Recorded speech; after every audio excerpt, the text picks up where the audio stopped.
Hi, this is Damien from AtHope, and I am an axiological atheist, which can be understood as a value theory or a value science atheist.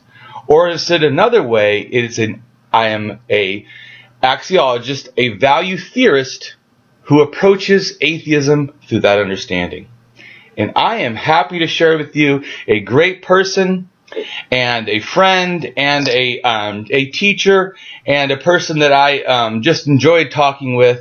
Could you go ahead and say your name and tell us a little bit about you? Hi, I'm Bob Weathers. I'm happy to be here, Damien. It's great to see you again. We formed a friendship here in Southern California, and life has taken us. You're in Seattle, and I'm further south in California, but here we are, and it's great. I'm intrigued by wherever we might go today, owing to my own background in philosophy and theology, but my professional background has been as a psychologist. I spent most of my career as a licensed psychologist. About 15 years ago, 15 or 20 years ago, I got addicted to alcohol and other drugs and got pretty seriously addicted.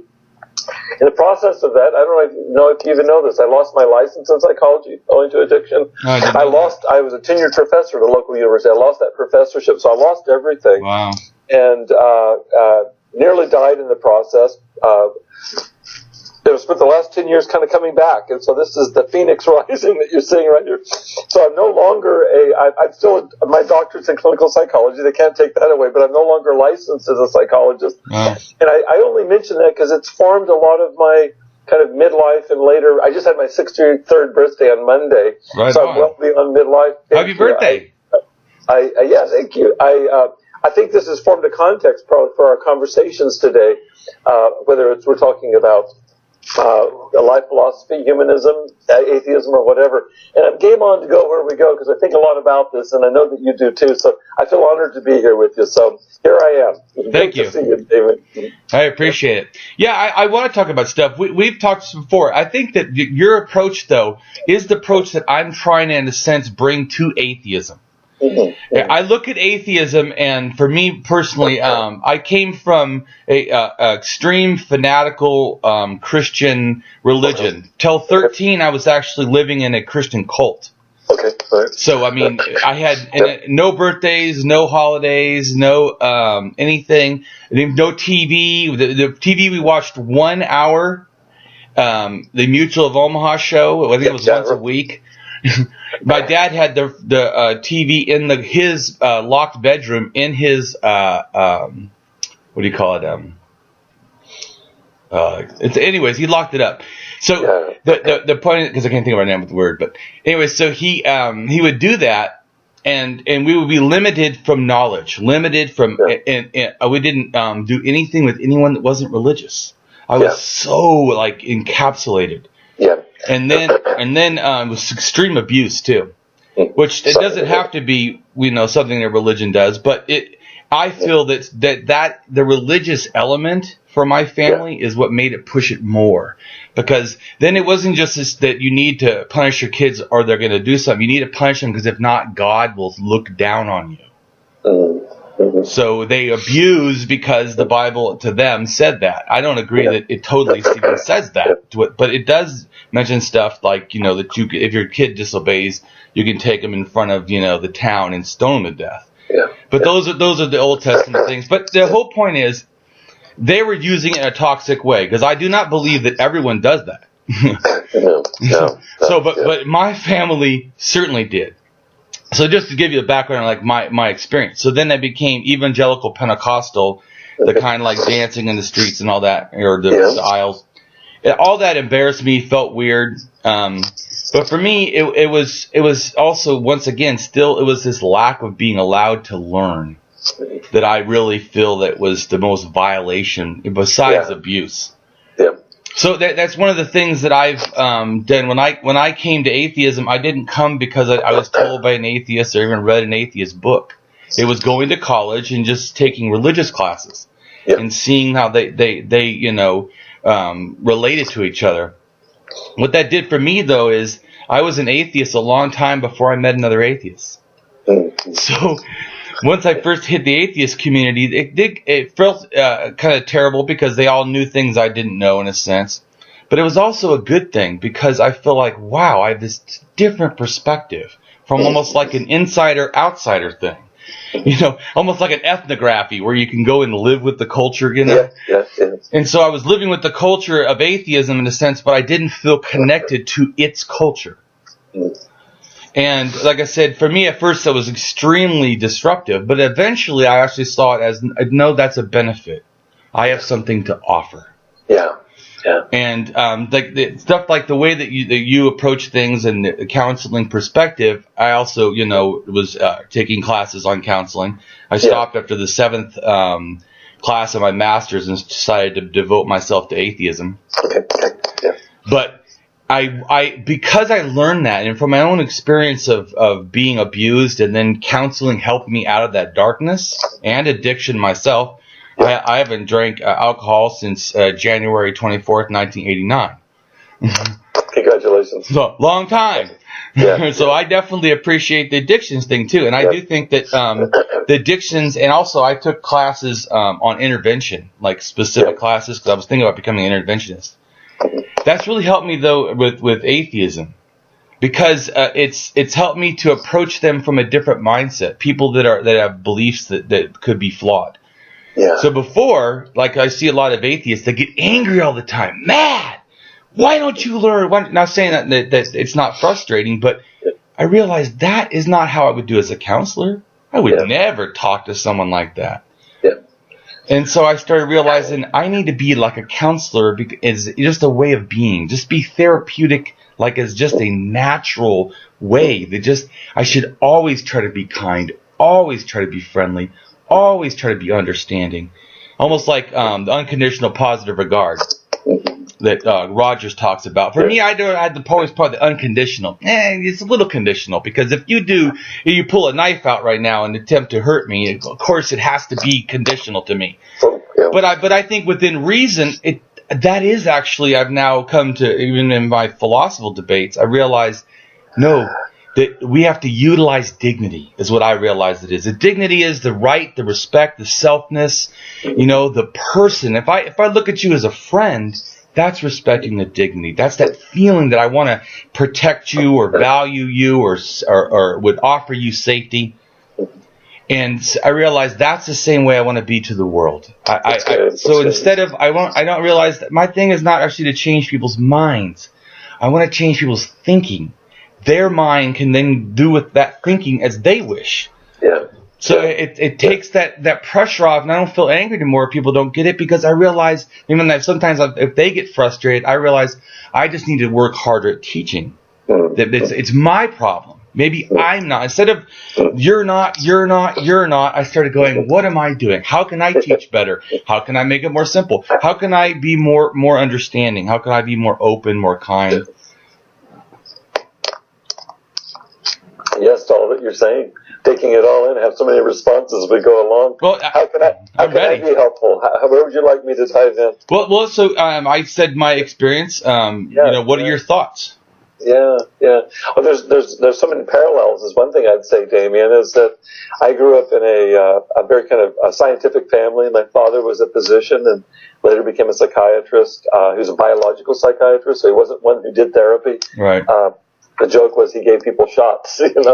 My mom was a nurse and public health nurse, and in fact, 2 of my siblings are nurses, and so my whole family is in the medical profession except for me. I was the one that went into the psychology. I came into psychology less from a medical perspective, which is a possible entry point. Yeah. But I came in as a drummer. I'm a musician, and I have a deep love for art. That's a cool way to get in there. Yeah, it's just so I come in from the humanities. Right. And so, which means that I, like you, hew closely to have a deep interest in philosophy. And actually I went to a graduate school where I got a master's degree in religious studies and did my doctoral dissertation on Buddhist meditation. And so, it was on mindfulness back in the 80s. There wasn't that much. And now mindfulness is kind of like, you read magazines in the grocery store now on it, but I was just very interested, and I've continued mindfulness practice all these years. But what I want to say is, coming out of my family was also quite chaotic. from me as well. There was a lot of abuse. And so in my late adolescence, I got involved with conservative Christianity. In fact, I married into it, Damien, and spent, it's about a 4 or 5 year period where that kind of stabilized stuff for me. And I actually look back on that with gratitude. It was like a way to stabilize the abuse that I experienced and so on. And at least people were being kind, and they were being kind of regulated by conventional morality, which, if you've been in pre-conventional morality, conventional morality is a step forward. I agree. Then its shelf life didn't last that long, and so I, like you, I went to college. I was a double major in religious studies and psychology. In undergraduate, got 2 degrees, and then in graduate school, I got impressive. Since just what I was interested in. But people would say, "Well, you left the faith," because I definitely left the faith. I went to a Christian seminary, and in the first year, I had professors praying for me because I'd obviously lost my shit, basically. and the way that went for me, people would say, "Oh, it's psychology. It was studying psychology that made you leave your." It actually wasn't that. It was, "Oh, there's your kitty cat. Hello there." Hey. It was studying. It was the religious studies, in particular, studying other world religions. Me too. And then also delving deeply into philosophy of science. I was very interested, writing papers in graduate school on epistemology. Very, very interested in how we think. It's kind of what you were thinking. How do we organize things? And as you and I talked in our kind of precursor to this conversation, I got very steeped in graduate school. In fact, my doctoral dissertation applied a developmental model to understanding mindfulness. So I got very interested in developmental psychology, intellectual development, moral I like development, that too. even spiritual development. And I've continued with that interest in terms of, I took a lot of courses in graduate school. Any elective I took in Anthropology. So I was very interested in how do people view the world, and how does that affect, how does that evolve? How does that affect decisions that they make, etc. And that's really continued. That's still a passion for me, continued right into the present. So I want to share with you just an update, and then I'll open up for any interaction you want to have. Right. Is that all these years later, when I got into recovery early on, there was kind of one game in town, and that was the 12-step movement. Sure. And it was a nightmare for me, and I'll tell you why.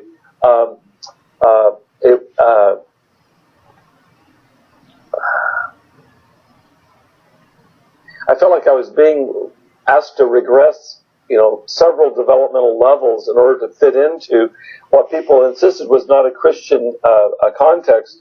And because I was so familiar, as you are, with kind of cultic phenomena that can be associated, especially with kind of the right end of Christianity, the right end of any religion, the fundamentalist fervor was really a turnoff to me. What saved my ass, literally, was my finding locally, and it took me a while to find it. There was what was called refuge recovery, which is rooted in Buddhism, and Buddhism, by its nature, at least in these manifestations, is thoroughly non-theistic, and so it doesn't require for me to have to believe in anything other than just to practice. I think what you're talking about, there's the so-called Eightfold Path, which is basically practicing moral behaviors as well as practicing meditation as a way to kind of self-regulate.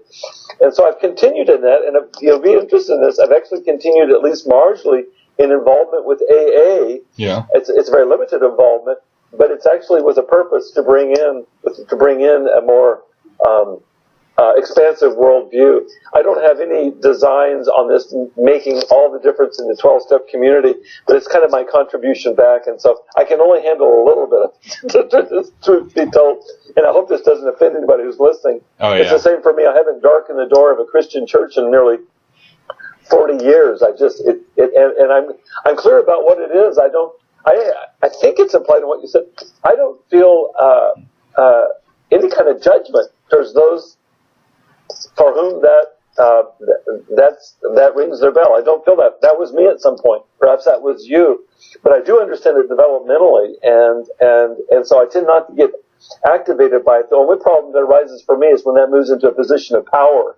And so what you get is this kind of very kind of mythic membership idea. Here's a myth, and you've got to be a member of this. It's very, very much us against them.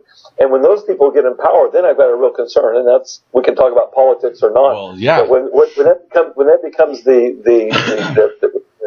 powerful group, that's really problematic, because what it will do predictably across human history is it'll take anybody that's at the next level of development, which has more to do with being rational and individualistic, and it will crucify them. Those guys are toast.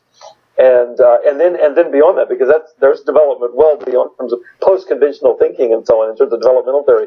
You can, if you're an intellectual, you're dead meat or relegated to being fake news. Oh, yeah. And if you're even beyond that in terms of being a synthesis, I think more than the way that you are, Damien, you're just completely off the charts. And so, I get death threats. I don't doubt it at all. I mean, I get a lot of people that thank me too for helping them. But yeah, I agree. It's definitely a connection. Well, I don't. So to me, like the separation of church and state idea, I think it's just secularism for me. I don't care about the church-state thing. It's just secularism. If you don't support secularism, in other words, what I mean by that is that everyone has an equal opportunity, as you said, in power.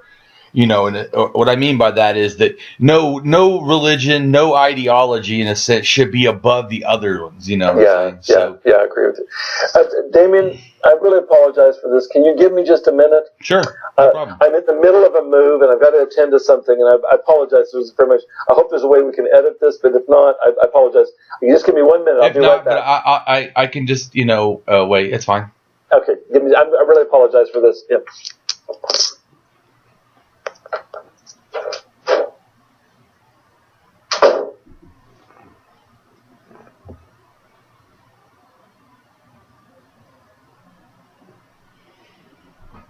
Yeah, too bad I'm not good at editing, right? Then I could just edit this out. But, I also like the fact that, for me personally, that some of my stuff is not edited, because then you get a more real picture of what I think, and if I make a mistake, I make a mistake, or whatever. I don't try to hide anything. I just try to be as real and as open as possible.